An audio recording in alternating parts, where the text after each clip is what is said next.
Assalamualaikum warahmatullahi wabarakatuh. Perkenalkan, nama saya Iya Amiruddin. Saya mahasiswa dari program studi manajemen di Universitas Pancasakti Bekasi. Dengan dosen pengampu yang saya hormati, Ibu Wina Sari Kusuma Nitias, SIP SEMM. Dengan NIM saya 289225016. Hari ini saya akan mempresentasikan topik menarik di mata kuliah manajemen logistik, dan saya sangat antusias untuk berbagi pengetahuan tentang manajemen logistik dengan Anda semua. Sebelum kita masuk ke dalam topik secara lebih mendalam, mari kita refleksikan sejenak betapa seringnya kita berinteraksi dengan produk-produk sehari-hari tanpa memikirkan perjalanan mereka untuk sampai ke tangan kita. Apakah itu pakaian yang kita kenakan, makanan yang kita konsumsi, atau barang-barang elektronik yang kita gunakan, semuanya telah melewati proses kompleks dan melibatkan logistik. Mengapa topik ini sangat penting? Dalam era di mana ketepatan waktu, efisiensi, dan kepuasan pelanggan menjadi kunci kesuksesan bisnis, manajemen logistik memegang peranan sentral. Ini bukan hanya lagi tentang pengiriman barang dari satu tempat ke tempat lain, melainkan sebuah sistem yang kompleks yang melibatkan perencanaan, pengelolaan, dan koordinasi dari berbagai aspek logistik. Dalam waktu 3 menit berikutnya, kita akan membahas pengertian, tugas, dan manfaat dari manajemen logistik. Manajemen logistik adalah pendekatan strategis untuk merencanakan, mengimplementasikan, dan mengendalikan aliran barang dan informasi dari titik asal ke titik konsumsi dengan tujuan memenuhi kebutuhan pelanggan dengan efisien. Ini melibatkan koordinasi yang cermat dari sejumlah kegiatan, mulai dari perencanaan, pengadaan, pengelolaan persediaan, transportasi, hingga distribusi, demi memastikan barang atau layanan dapat tersedia dalam jumlah yang tepat, di tempat yang tepat, dan pada waktu yang tepat. Ruang lingkup manajemen logistik. Satu adalah perencanaan logistik. Tahap awal dalam manajemen logistik yang melibatkan peramalan permintaan, penentuan kebutuhan persediaan, dan pengembangan strategis pengiriman. Kedua adalah pengelolaan persediaan. Pengelolaan persediaan yang efisien untuk memastikan ketersediaan barang yang optimal tanpa kelebihan atau kekurangan persediaan. Yang ketiga adalah transportasi. Pengaturan dan pengelolaan transportasi barang dari sumber ke tujuan dengan biaya dan waktu yang minimal. Yang keempat adalah distribusi. Distribusi barang dari pusat distribusi ke lokasi akhir termasuk penyimpanan sementara, pengemasan ulang, dan distribusi terakhir ke pelanggan. Yang kelima adalah manajemen pergudangan. Pengelolaan fasilitas penyimpanan yang efisien untuk memastikan pengambilan dan penyimpanan barang yang tepat dan cepat. Yang keenam adalah koordinasi rantai pasok. Kolaborasi dengan mitra bisnis dan pihak terkait lainnya dalam rantai pasok untuk memastikan integrasi yang mulus dari semua proses logistik. Komponen utama manajemen logistik. Yang pertama adalah informasi. Penggunaan teknologi informasi untuk mengumpulkan, menganalisis dan membagikan data terkait logistik guna mendukung pengambilan keputusan yang tepat waktu. Yang kedua adalah fasilitas. Fasilitas fisik seperti gudang, pusat distribusi, dan infrastruktur transportasi yang mendukung aliran barang. Yang ketiga adalah tenaga kerja, sumber daya manusia yang terlatih dan berkualitas untuk mengelola operasi logistik dengan efisien. Manajemen logistik tidak hanya tentang mengelola pergerakan barang fisik, tetapi juga tentang pengelolaan informasi yang diperlukan untuk mendukung aliran tersebut. Ini melibatkan penggunaan teknologi informasi, analis data, dan sistem informasi logistik yang canggih. Mari kita bahas tugas-tugas utama yang dilakukan dalam manajemen logistik. Tugas manajemen logistik. Manajemen logistik melibatkan sejumlah tugas yang penting untuk memastikan aliran barang dan informasi berjalan lancar dari titik asal ke titik konsumsi. Berikut adalah beberapa tugas utama dalam manajemen logistik. Yang pertama adalah perencanaan logistik. Tahap awal yang penting dalam manajemen logistik, di mana peramalan permintaan, penentuan kebutuhan persediaan, dan pengembangan strategi pengiriman dilakukan. Perencanaan yang baik membantu mengoptimalkan efisiensi dan mengurangi biaya. Yang kedua adalah pengelolaan persediaan. Pengelolaan persediaan yang efisien sangat penting dalam manajemen logistik. Ini melibatkan pemantauan dan pengendalian tingkat persediaan untuk memastikan ketersediaan barang yang optimal tanpa kelebihan atau kekurangan persediaan. Yang ketiga adalah transportasi. pengaturan dan pengelolaan transportasi barang dari titik asal ke titik konsumsi dengan biaya dan waktu yang minimal. Ini melibatkan pemilihan moda transportasi yang sesuai, baik darat, udara, laut, ataupun rel, dan rute yang efisien. Yang keempat adalah distribusi. Distribusi barang dari pusat distribusi ke lokasi akhir, termasuk penyimpanan sementara, pengemasan ulang, dan distribusi terakhir ke pelanggan. Distribusi yang efisien membantu memastikan pengiriman tepat waktu kepada pelanggan. Yang kelima adalah manajemen pergudangan. Pengelolaan fasilitas penyimpanan yang efisien untuk memastikan pengambilan dan penyimpanan barang yang cepat dan tepat. Ini termasuk pengaturan layout gudang, pemantauan, inventaris, dan pemeliharaan fasilitas. Yang keenam adalah koordinasi rantai pasok.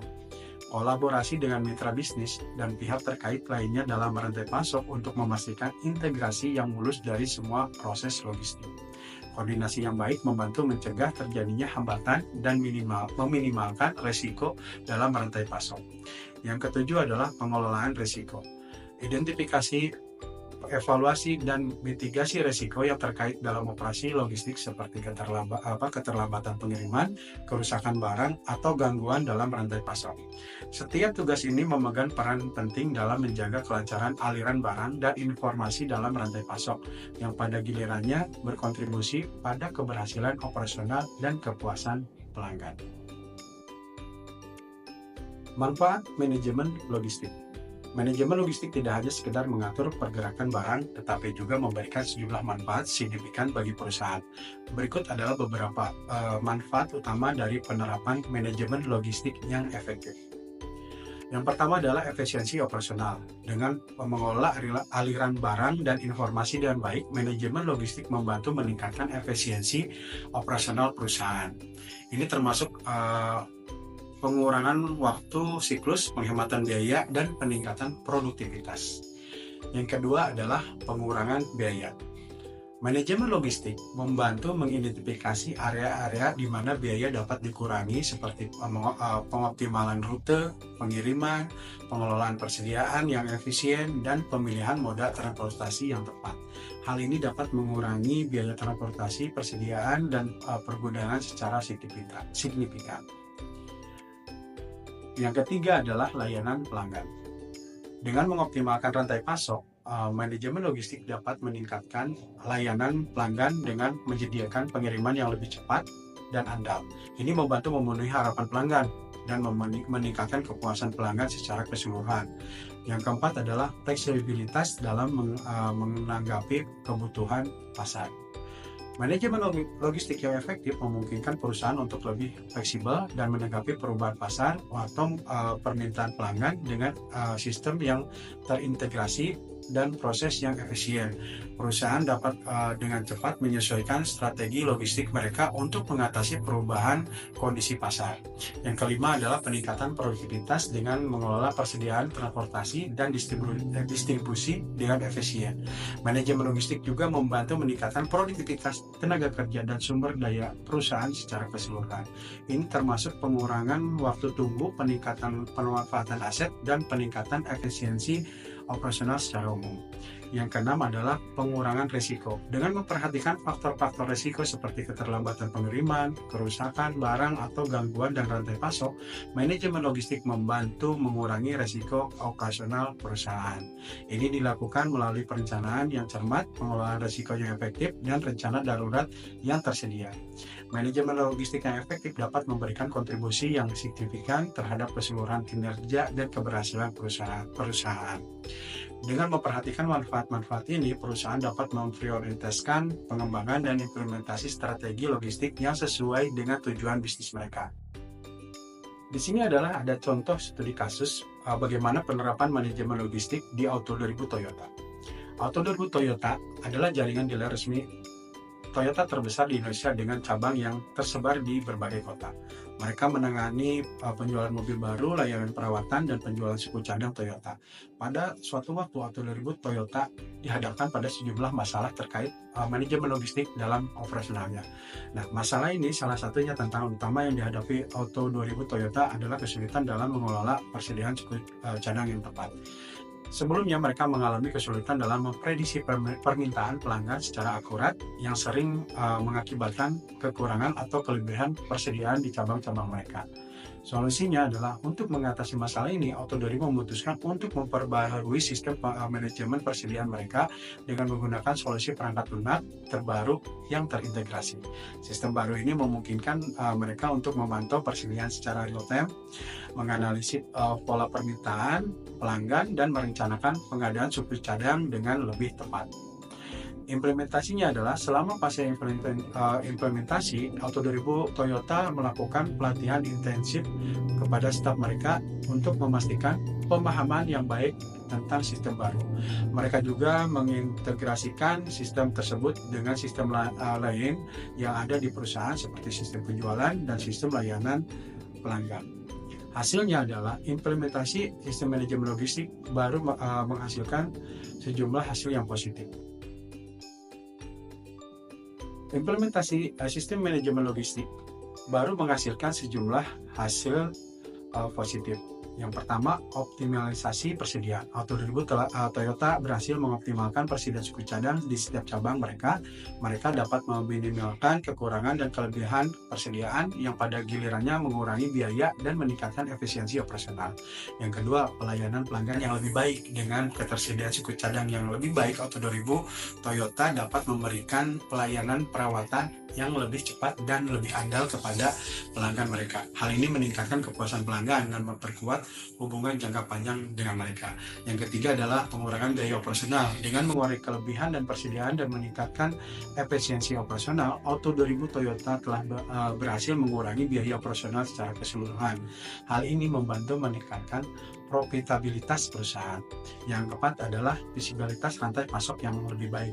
Dengan sistem baru, Auto2000 Toyota mendapatkan visibilitas yang lebih baik terhadap rantai pasok mereka.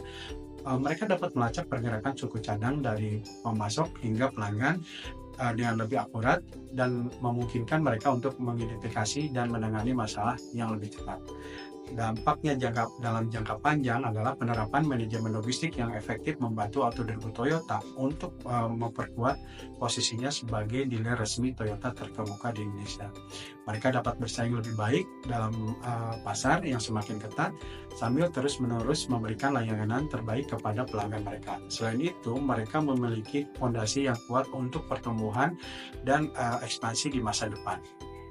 Studi kasus ini menyoroti bagaimana penerapan manajemen logistik yang efektif dapat memberikan dampak positif pada operasional dan keberhasilan bisnis Auto2000 Toyota. Ini juga menunjukkan pentingnya adaptasi terhadap teknologi dan sistem yang baru dalam menghadapi perubahan kondisi dan kebutuhan pelanggan. Dalam sesi ini, kita telah menjelajahi peran penting manajemen logistik dalam operasional perusahaan. Berikut adalah poin-poin utama yang perlu diingat. Pengertian manajemen logistik. Manajemen logistik adalah pendekatan strategis untuk merencanakan, mengimplementasikan, dan mengendalikan aliran barang dan informasi dari titik asal ke titik konsumsi dengan tujuan memenuhi kebutuhan pelanggan dengan efisien. Yang kedua adalah tugas manajemen logistik, yaitu melibatkan perencanaan logistik, pengelolaan persediaan, transportasi, distribusi, manajemen pergudangan, dan koordinasi rantai pasok untuk memastikan kelancaran operasional. Yang ketiga adalah manfaat manajemen logistik adalah efisiensi operasional, pengurangan biaya, peningkatan layanan pelanggan, fleksibilitas dalam menangani perubahan pasar, peningkatan produktivitas, dan pengurangan risiko operasional. Yang keempat, dalam studi kasus di Auto2000 Toyota tadi, bahwa penerapan manajemen logistik yang efektif di Auto2000 Toyota membantu meningkatkan ketersediaan suku cadang, meningkatkan layanan pelanggan, mengurangi biaya operasional, dan memberikan visibilitas yang lebih baik terhadap rantai pasok mereka. Dengan demikian, kita dapat menyimpulkan bahwa manajemen logistik bukan hanya sekedar pengaturan transportasi dan penyimpanan, tetapi juga merupakan elemen kunci dalam keseluruhan strategi operasional perusahaan. Dengan fokus yang tepat dan penerapan teknologi yang sesuai, perusahaan seperti Auto2000 Toyota dapat mencapai efisiensi yang lebih tinggi, meningkatkan kepuasan pelanggan, dan memperkuat posisi mereka dalam pasar yang kompetitif. Saya Ahmidudin, terima kasih. Wassalamualaikum warahmatullahi wabarakatuh.